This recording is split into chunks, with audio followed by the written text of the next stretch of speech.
Kediktatoran digital. AI sering membuat takut orang-orang karena mereka tidak mempercayai bahwa AI akan tetap patuh. Kita telah melihat terlalu banyak film fiksi ilmiah tentang robot yang memberontak melawan tuan manusia mereka, mengamuk di jalanan dan membantai semua orang. Namun masalah nyata dengan robot adalah sebaliknya. Kita harus takut kepada mereka karena mereka mungkin akan selalu mematuhi tuan mereka dan tidak pernah memberontak. Tidak ada yang salah dengan ketaatan buta, tentu saja selama robot-robot ini melayani tuan-tuan yang jinak. Bahkan dalam peperangan, ketergantungan pada robot pembunuh bisa memastikan bahwa untuk pertama kalinya dalam sejarah, hukum perang akan benar-benar dipatuhi di medan perang. Tentara manusia kadang-kadang didorong oleh emosi mereka untuk membunuh, menjarah, dan memperkosa dengan melanggar hukum perang. Kita biasanya mengasosiasikan emosi dengan belas kasih, cinta, dan empati. Tetapi di masa perang, emosi yang mengambil alih kendali seringkali berupa ketakutan, kebencian, dan kekejaman. Karena robot tidak memiliki emosi, mereka dapat dipercaya untuk selalu mematuhi setiap detail dari kode militer dan tidak pernah terpengaruh oleh ketakutan dan kebencian pribadi. Pada 16 Maret 1968, satu kompi tentara Amerika mengamuk di desa My Lai di Vietnam Selatan dan membantai sekitar 400 warga sipil. Kejahatan perang ini diakibatkan oleh prakarsa orang-orang lokal yang telah terlibat dalam perang gerilya hutan selama beberapa bulan. Itu tidak melayani tujuan strategis dan melanggar baik kode etik maupun kebijakan militer Amerika Serikat. Itu adalah kesalahan emosi manusia. Jika Amerika Serikat telah menempatkan robot pembunuh di Vietnam, pembantaian My Lai tidak akan pernah terjadi. Namun demikian, sebelum kita terburu-buru mengembangkan dan menyebarkan robot pembunuh, kita perlu mengingatkan diri kita bahwa robot selalu mencerminkan dan memperkuat kualitas kode mereka. Jika kode itu terkendali dan jinak, robot mungkin akan menjadi peningkatan besar di atas rata-rata prajurit manusia. Namun, jika kodenya buas dan kejam, hasilnya akan menjadi bencana. Masalah sebenarnya dengan robot bukanlah kecerdasan artifisial mereka sendiri, melainkan kebodohan dan kekejaman alami dari tuan manusia mereka. Pada bulan Juli 1995, pasukan Serbia Bosnia membantai lebih dari 8.000 Muslim Bosnia di sekitar kota Srebrenica. Berbeda dengan pembantaian My Lai yang serampangan, pembunuhan Srebrenica merupakan operasi yang panjang dan terorganisir dengan baik yang mencerminkan kebijakan Serbia Bosnia untuk pembersihan etnis Muslim Bosnia. Jika Serbia Bosnia telah memiliki robot pembunuh pada tahun 1995, kemungkinan kekejaman yang dihasilkan akan lebih buruk alih-alih lebih baik. Tidak ada satu robot pun yang akan ragu-ragu untuk melaksanakan perintah apapun yang diterimanya, dan tidak ada yang akan menyelamatkan kehidupan seorang anak muslim karena rasa iba, jijik, atau faktor kelelahan belaka.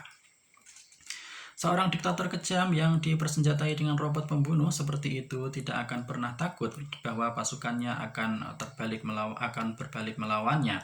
Tidak peduli betapa kejamnya dan gilanya perintahnya.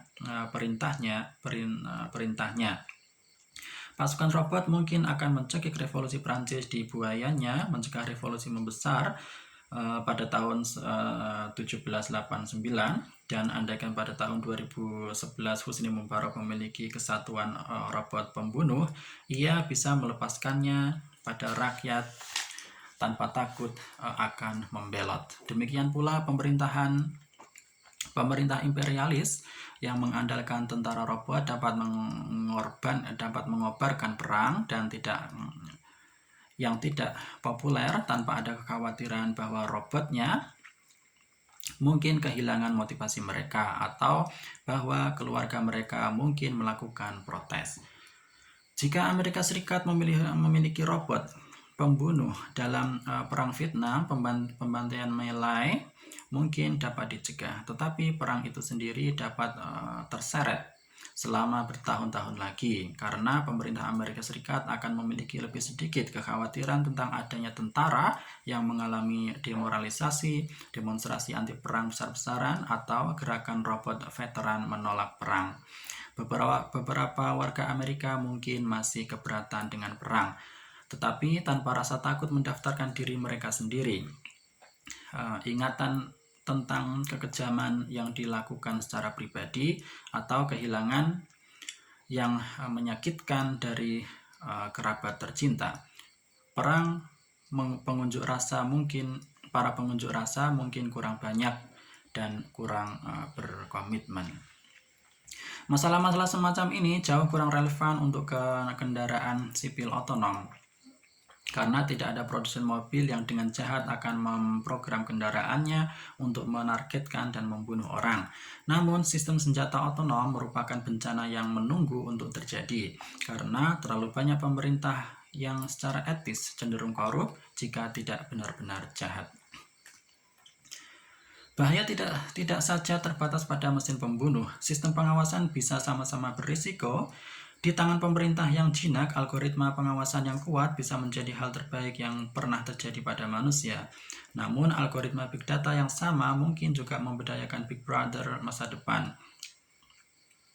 Sehingga kita mungkin berakhir dengan rezim pengawasan Orwellian, di mana semua individu dimonitor sepanjang waktu. Memang kita mungkin akan berakhir dengan sesuatu yang bahkan tidak dapat dibayangkan Orwell, rezim pengintaian total yang mengikuti tidak hanya semua aktivitas eksternal dan ucapan kita, tetapi rezim itu bahkan bisa berada di bawah kulit kita untuk mengamati pengalaman batin kita. Ketimbang misalnya pertimbangkan misalnya apa yang rezim Kim di Korea Utara mungkin lakukan dengan teknologi baru ini. Di masa depan, setiap warga Korea Utara mungkin diminta untuk memakai gelang biometrik yang memantau semua yang Anda lakukan dan katakan, serta tekanan darah dan aktivitas otak Anda. Dengan menggunakan pemahaman kita yang berkembang tentang otak manusia dan menggunakan kekuatan besar pembelajaran mesin, rezim Korea Utara mungkin bisa untuk pertama kali dalam sejarah mengukur apa yang setiap warga negaranya pikirkan setiap saat.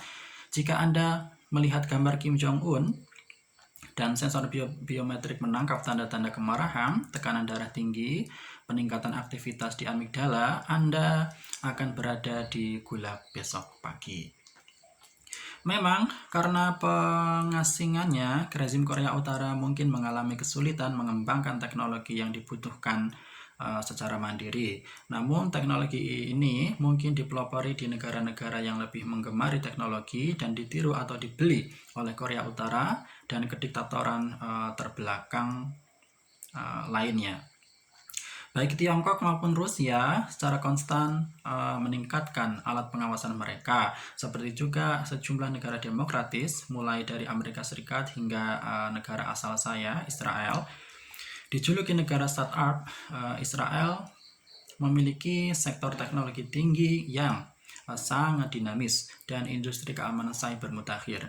Pada saat yang sama, Israel juga terkunci dalam konflik yang mematikan dengan Palestina, dan setidaknya beberapa pemimpin, jenderal, dan warganya mungkin dengan senang hati membuat rezim pengawasan total di tepi barat segera setelah mereka memiliki teknologi yang diperlukan. Sudah hari ini, setiap kali orang Palestina melakukan panggilan telepon, memposting sesuatu di Facebook, atau menjalankan perjalanan dari satu kota ke kota lain, mereka mungkin akan dimonitor oleh mikrofon, kamera, drone, atau perangkat lunak mata-mata Israel. Data yang dikumpulkan kemudian dianalisis dengan bantuan algoritma big data. Ini membantu pasukan keamanan Israel untuk menentukan dan menetralkan potensi ancaman tanpa harus menempatkan terlalu banyak sepatu di tanah.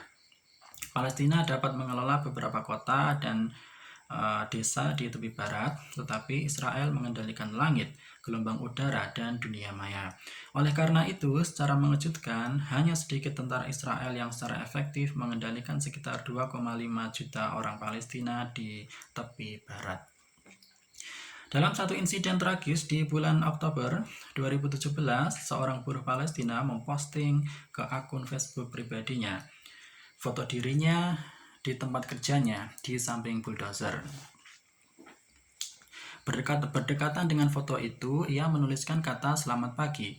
Algoritma otomatis membuat kesalahan kecil saat mentransliterasi huruf Arab tersebut, yang seharusnya Yisabehum, yang berarti selamat pagi. Algoritma mengidentifikasi huruf tersebut sebagai Yitbakum, yang artinya bunuh mereka.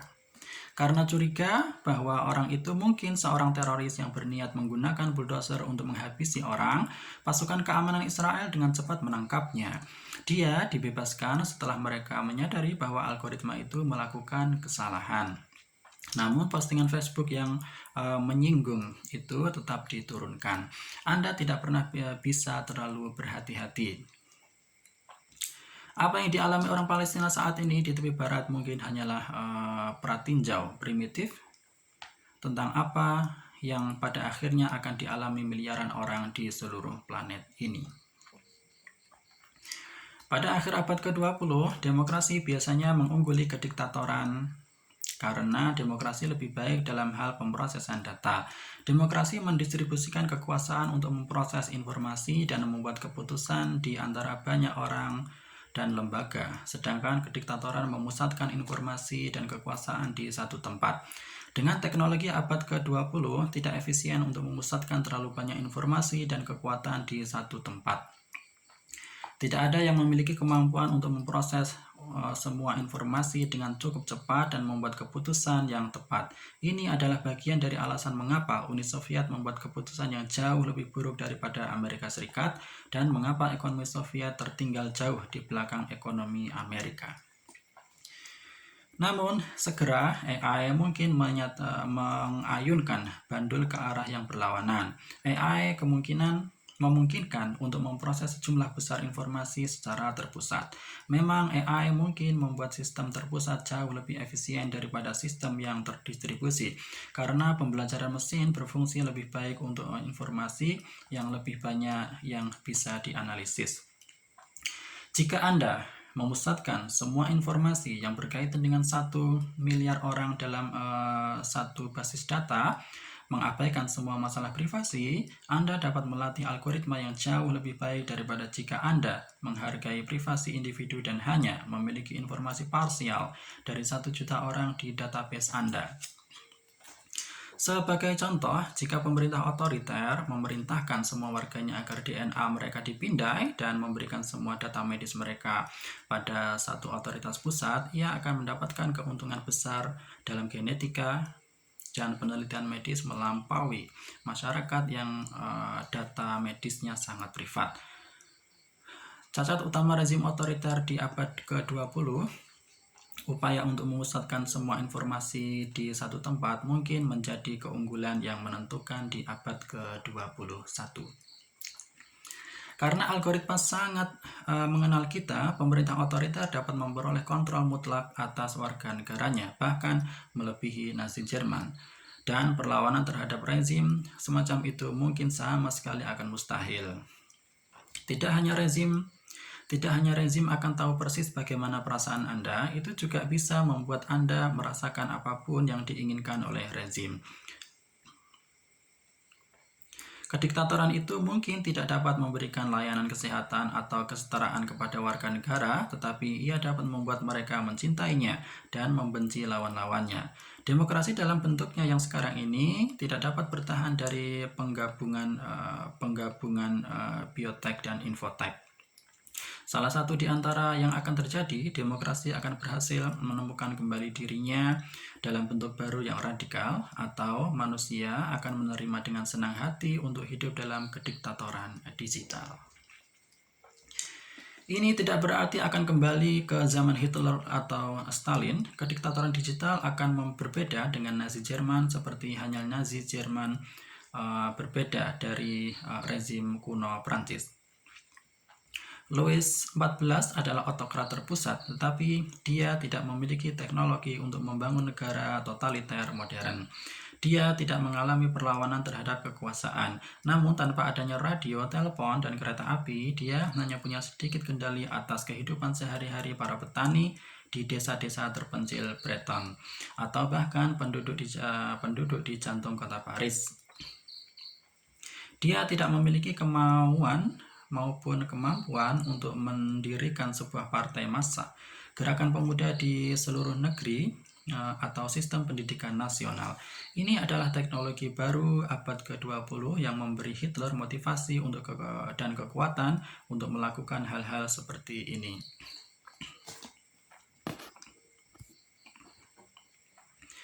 Hal-hal seperti itu. Kita tidak dapat memprediksi apa yang akan menjadi motivasi dan kekuatan kediktatoran digital pada tahun 2084. Tetapi sangat tidak mungkin bahwa mereka hanya akan meniru gaya Hitler dan Stalin. Mereka yang mempersiapkan diri untuk mengulang pertempuran tahun 1930-an mungkin akan tertangkap oleh serangan dari arah yang sama sekali berbeda. Bahkan jika demokrasi berhasil beradaptasi dan bertahan hidup, orang-orang mungkin menjadi korban penindasan dan diskriminasi jenis baru. Saat ini, mungkin banyak bank, perusahaan, dan lembaga menggunakan algoritma untuk menganalisis data dan membuat keputusan tentang kita. Ketika Anda mengajukan pinjaman ke bank Anda, kemungkinan aplikasi Anda diproses oleh algoritma, bukan oleh manusia. Algoritma menganalisis banyak data tentang Anda dan statistik tentang jutaan orang lain, dan memutuskan apakah Anda cukup dapat dipercaya untuk diberi pinjaman.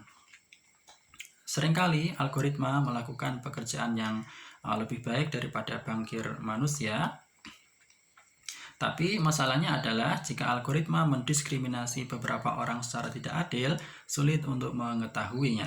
Jika bank menolak memberi Anda pinjaman dan Anda bertanya mengapa, bank itu membalas algoritma mengatakan tidak. Anda bertanya, mengapa algoritma mengatakan tidak? Apa yang salah dengan saya? Dan bank itu membalas, kami tidak tahu. Tidak ada manusia yang mengerti algoritma ini, karena ini didasarkan pada pembelajaran mesin tingkat lanjut. Tetapi kami mempercayai algoritma kami, jadi kami tidak akan memberi Anda pinjaman.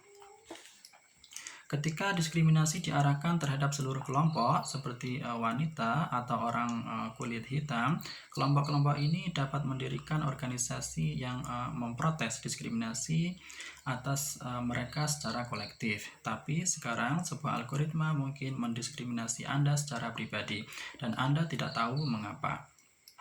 Mungkin algoritma telah menemukan sesuatu dalam DNA Anda, riwayat pribadi Anda, atau bahkan Facebook Anda yang tidak disukai. Algoritma mendiskriminasi Anda bukan karena Anda seorang wanita atau seorang Afrika, tetapi karena Anda adalah Anda, dan sesuatu yang spesifik tentang Anda yang tidak disukai oleh algoritma. Ada sesuatu yang spesifik tentang Anda yang tidak disukai oleh algoritma. Anda tidak tahu apa itu, dan bahkan jika Anda tahu, Anda tidak dapat berorganisasi dengan orang lain untuk melakukan protes, karena tidak ada orang lain yang mengalami prasangka yang sama, hanya Anda. Alih-alih sekedar diskriminasi kolektif, pada abad ke-21 kita mungkin malah menghadapi masalah diskriminasi individu yang terus berkembang. Pada tingkat otoritas tertinggi, kita mungkin akan mempertahankan figur manusia yang akan memberikan kita ilusi bahwa algoritma hanya penasihat, dan otoritas tertinggi itu masih berada di tangan manusia. Kita tidak akan menunjuk AI untuk menjadi konselir Jerman atau CEO Google, namun keputusan yang diambil oleh Kita tidak akan menunjuk AI untuk menjadi kanselir Jerman atau CEO Google. Namun keputusan yang diambil oleh kanselir dan CEO akan dibentuk oleh AI. Kanselir masih bisa memilih di antara beberapa opsi yang berbeda, tetapi semua opsi ini akan menjadi hasil analisis big data dan mereka akan mencerminkan cara AI memandang dunia lebih dari cara manusia memandangnya. Untuk mengambil contoh analog, politisi saat ini di seluruh dunia dapat memilih di antara beberapa kebijakan ekonomi yang berbeda. Tetapi dalam hampir semua kasus, berbagai kebijakan yang ditawarkan mencerminkan pandangan kapitalis tentang ekonomi. Para politisi memiliki ilusi pilihan, tetapi keputusan yang benar-benar penting telah dibuat jauh sebelumnya oleh para ekonom, bankir, dan orang-orang bisnis yang membentuk pilihan yang berbeda dalam menu. Dalam beberapa dekade, para politisi mungkin menemukan diri mereka memilih dari menu yang ditulis oleh AI.